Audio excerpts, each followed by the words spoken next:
Donc il y a effectivement une représentation, une forme de méconnaissance un peu de ce qu'est l'hypnose. On se dit « Ah là là, mais il va me demander ma carte bleue ». Hein, parfois on a été influencé par la télévision, par Mesmer qui faisait des tours de passe-passe comme ça. Ce sont souvent des magiciens plutôt que des hypnotiseurs. Ce sont des personnes aussi à travers le cinéma. Parfois on nous a montré des choses, donc il y a des peurs, et puis des a priori, des idées reçues.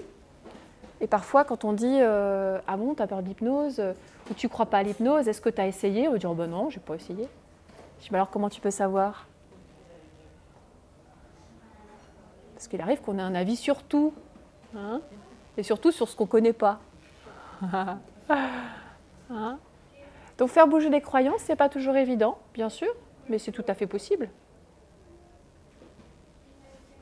Alors l'hypnose, c'est ça, c'est vraiment se rendre compte que nous avons consciemment mis en place des fonctionnements intérieurs qui, à certains moments, sont en lien avec des expériences. Ça nous a permis de nous préserver, d'éviter aussi parfois certaines situations, mais qu'à un moment donné, peut-être il peut y avoir un effet de blocage dans notre quotidien. Et c'est l'occasion de lever ces blocages en proposant à l'inconscient de proposer ses ressources, d'aller à la recherche, d'imaginer comment ça pourrait être. Oui? Bien sûr, je vous en prie. Quelle est la différence entre la psychothérapie et l'hypnose? Ouais.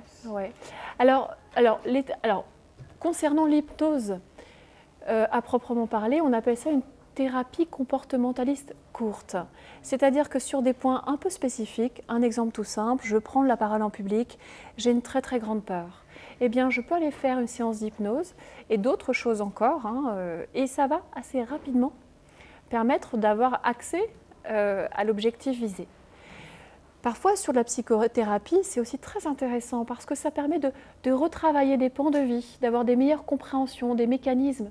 La psychothérapie permet de se comprendre, de savoir ce qui nous anime, par quel chemin on passe, par quel biais. C'est un moyen de décortiquer un petit peu le mécanisme. Mais parfois, il n'est pas obligatoire de tout décortiquer. On peut aller à un endroit simplement, de manière assez légère et rapide.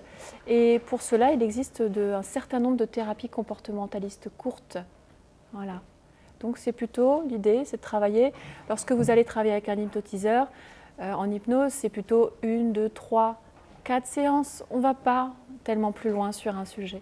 A priori, il y a suffisamment de matière pour faire que les choses se mettent en place progressivement.